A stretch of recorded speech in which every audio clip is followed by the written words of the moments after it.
What happens when the Duke and Duchess of Sussex attend a major Time event, take the stage, and still don't make the final cut for the Time 100 Philanthropy list? Folks, welcome to the latest chapter in the royal saga, full of subtle snubs, public perception twists, and a whole lot of speculation. And here's the kicker. Prince William and Princess Kate did make the list, standing tall as the UK's philanthropic golden couple. So what gives? Let's rewind to last month. Meghan Markle, radiant and confident, took the spotlight as keynote speaker at the Time 100 Summit in New York. Dressed in cream tones and exuding her signature mix of elegance and California cool, she told the audience she was the happiest she's ever been. But happiness, it seems, didn't translate into recognition, at least not from Time magazine's philanthropy editors. The 2024 Time 100 Philanthropy list rolled out like a red carpet of global do-gooders. Oprah Winfrey, David Beckham, Dolly Parton, Michael Sheen, and yes, William and Kate. The Duke and Duchess of Cambridge were celebrated for their Royal Foundation's work on homelessness and child development. Time specifically praised William's Earthshot Prize, calling it a bold move to support environmental solutions. That's no small feat, and it hit the right notes with media, voters, and philanthropy watchers alike. But wait, weren't Harry and Meghan doing the same? Through the Archewell Foundation, the Sussexes have tackled online harm, mental health, veterans recovery, and youth empowerment. Harry even co-founded Centibailey and spearheaded the Invictus Games, giving wounded warriors a global stage. Why weren't they recognized? That question echoed across social media, where hashtags like #RoyalSnub and #WhereIsMeghan trended in the days following the announcement. Some royal watchers suggest this isn't just about philanthropy, it's about perception. In the public eye, Kate and William have become symbols of steady, duty-bound leadership. Their recent appearances, like the Buckingham Palace Garden Party and early years education initiatives, show them aligned with what Time calls tangible, socially attuned change. Meanwhile, the Sussexes, despite their efforts, are often caught in a swirl of celebrity-style headlines, Netflix deals, and podcast drama. The contrast couldn't be sharper. Images of William and Kate shaking hands with veterans in Manchester or sitting with young children in early development centers project what many view as traditional, understated service. By comparison, Meghan's polished speech at the Time 100 event, though heartfelt, was overshadowed by her recent Netflix project, With Love, Meghan, which received mixed reviews. And let's not forget, Meghan and Harry didn't even attend the Time Gala after her speech. Why? Reportedly, their son Archie was about to lose his first tooth. Sweet? Yes. Strategic? Debatable. Still, their exclusion from the list stung for many fans. Some pointed to the fact that Meghan had made Time's influential list twice in the past, 2018 and 2021, alongside Harry. The downgrade, intentional or not, felt like a message. But was it? Could this be a moment of quiet recalibration for the Sussexes, or just another media hiccup?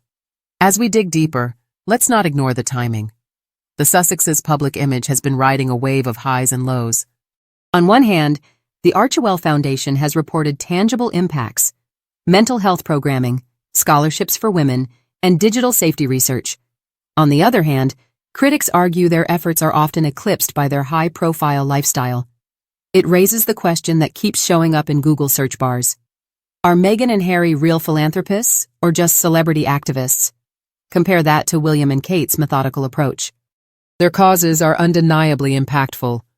Homelessness in the UK is a major crisis, and Kate's early years project tackles the root of generational trauma. But just as importantly, they rarely overshadow their mission with personal drama. The public sees them as working royals, not stars. And when it comes to rankings like Time 100, that subtle difference matters. Let's also talk numbers. While Time doesn't disclose its full methodology, SEO trends and media monitoring tell a story. Kate Middleton Philanthropy saw a spike in search volume after her foundation launched new early learning programs, while Meghan Markle Netflix backlash trended for days after her latest docuseries. Public sentiment plays a role here. Like it or not, search data often becomes a kind of modern-day voting booth. There's also the Oprah factor. Meghan's friend and confidant made the philanthropy list this year, recognized for her ongoing support of education and disaster relief. That only added fuel to the fire for those wondering why Meghan herself wasn't included. And yes, Twitter, or X depending on your timeline, lit up. Reactions ranged from, Time is biased against Meghan, to, she's done more than most of that list. Hashtags like #Justice for Meghan and #Time100 Snub trended globally for over 48 hours. But Time's editorial note gave us a clue. Prince William and Catherine, Princess of Wales, are less concerned with cultural preservation and more attuned to social issues, they wrote. That's a telling line. It suggests that substance, and the appearance of it, outweighs influence alone. Meghan may be influential, but is she perceived as focused on social issues, or more on reshaping the cultural narrative around the monarchy? Let's not pretend this is just about awards. Lists like TIME100 aren't just recognition, they're reputational currency. Being included means credibility in boardrooms, donors' trust, and press opportunities. Being excluded? It invites a fresh wave of speculation and, potentially, brand vulnerability. Yet, the Sussexes continue to play their own game. Harry's eco-travel nonprofit, Travelist, is picking up steam again. And the Invictus Games? A global institution now with fans from every continent. But those accomplishments don't seem to fit the mold of what Time chose to celebrate this year. Why? Is it a question of optics? Or is the public just not ready to separate Meghan and Harry from the noise surrounding them? Maybe the real story here isn't about who made the list, but about how we define modern philanthropy. Do we value quiet, behind-the-scenes impact? Or do we prioritize star power and visibility in the age of influencer activism? That tension is at the heart of the royal rift that keeps capturing headlines. William and Kate embody the classic model, tradition meets duty, supported by an institution with centuries of reputational capital.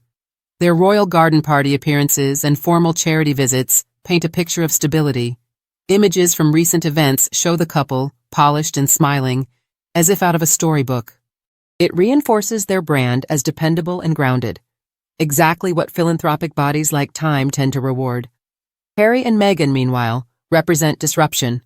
They're vocal about trauma, racism, and media exploitation. They experiment with digital storytelling, like their controversial docuseries. Meghan's speech at the TIME100 summit, where she declared she was the happiest she's ever been, showed a confident, independent woman owning her narrative. But ironically, confidence and candor don't always translate to recognition. Not when the gatekeepers are still catching up to a new philanthropic playbook. What's next for the Sussexes? Perhaps not making the list is less of a setback and more of a crossroads. Will they double down on Archewell's behind-the-scenes work? Or pivot once again toward politics, film, or a reimagined public identity? One thing's clear, the public is watching closely. Because behind every headline and hashtag lies a larger cultural shift. The way we define impact, influence, and worth is evolving, and Meghan and Harry are right in the middle of that storm. Maybe Time left them off because their story isn't done yet, and maybe that's the most powerful narrative of all. Because in the court of public opinion, the final chapter is still unwritten.